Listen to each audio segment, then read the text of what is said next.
Human beings are spirits with earthly bodies, and heavenly spirits are spirits with celestial bodies.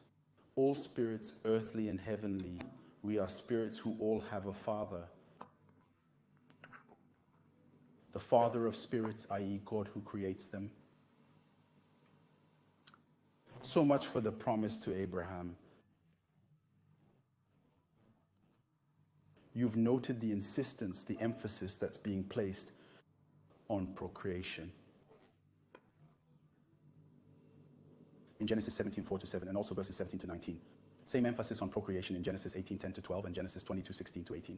And since we were talking about descendants, the promise having been made to Abraham as well, and to his descendants, and in all generations down to the present day, the Davidic Christ being the ricochet for us who are the Gentiles of the nations.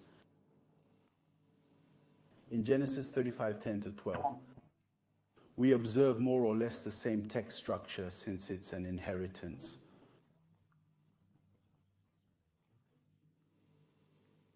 Abraham's inheritance, which passes to Jacob and which passes to Isaac, then to Judah, then to David, from generation to generation. It's always the same initial promise received by Abraham that God has never ceased to perpetuate. And so we're not going to multiply them. We're going to stick to showing the application of Abraham's promise on someone other than Abraham, in this case on Jacob. And the reference text is Genesis chapter 35:10-12.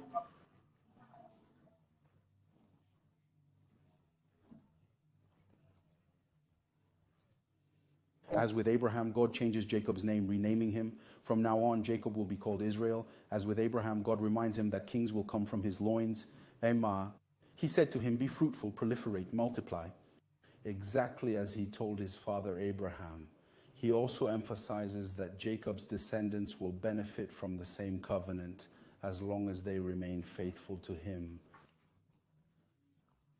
So the structure of Genesis 35:10-12 confirms that the prophet Jacob himself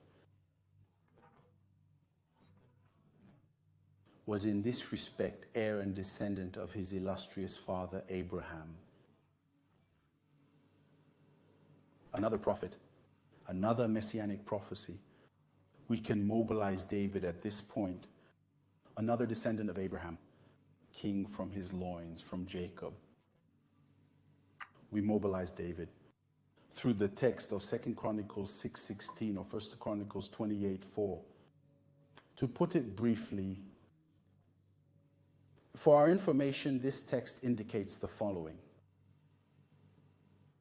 In Jacob, therefore in Israel, God appointed Judah as their leader because the kingship has been vested exclusively in Judah.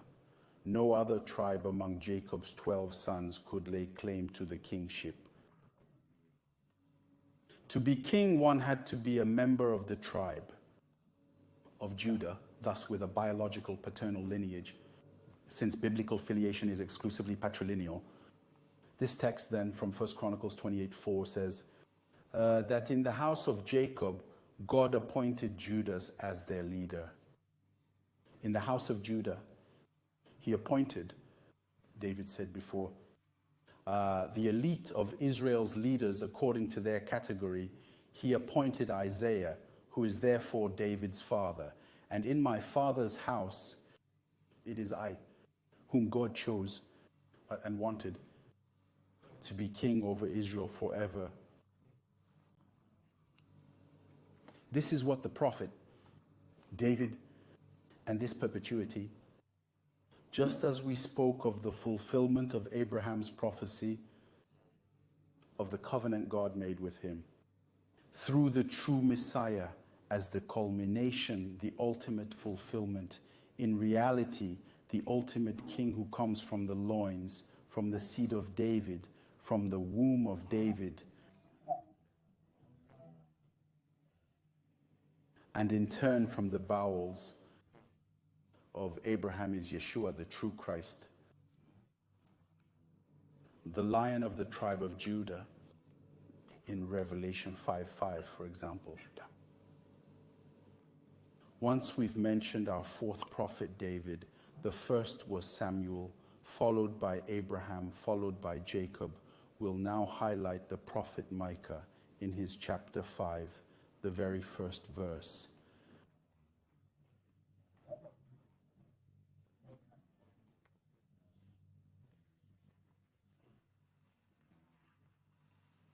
It says, "Out of you, Bethlehem, will come for me the one who will rule Israel,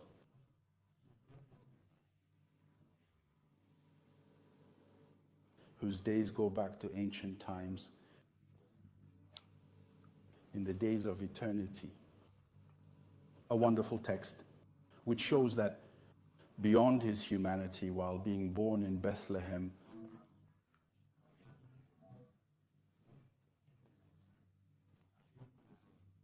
like an ordinary man, like each one of us, indeed, the Messiah,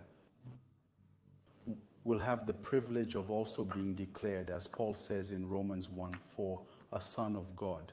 This information is also found in Acts 17:31. Yet another prophet. Let's mobilize Moses. In Deuteronomy chapter 18, verse 15, for example, God says the following: "The Eternal One will choose from among the people of your brothers. One of you, one of you. You will listen to him. He will be like Moses.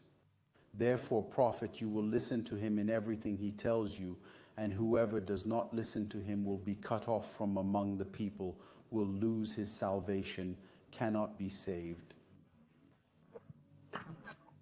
So much for Moses, for this text.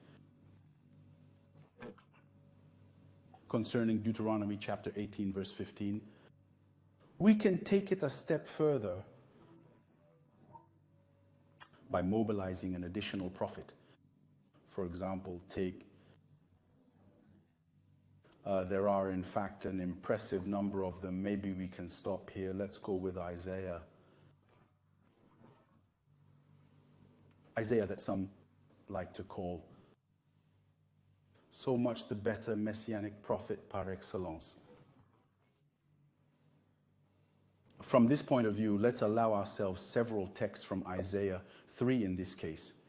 Isaiah chapter 11, verses 1 and 10.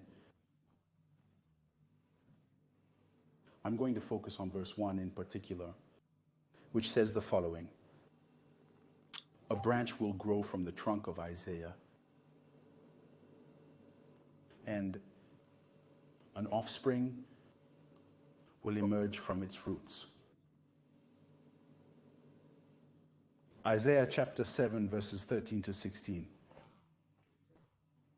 The archetypal of verses.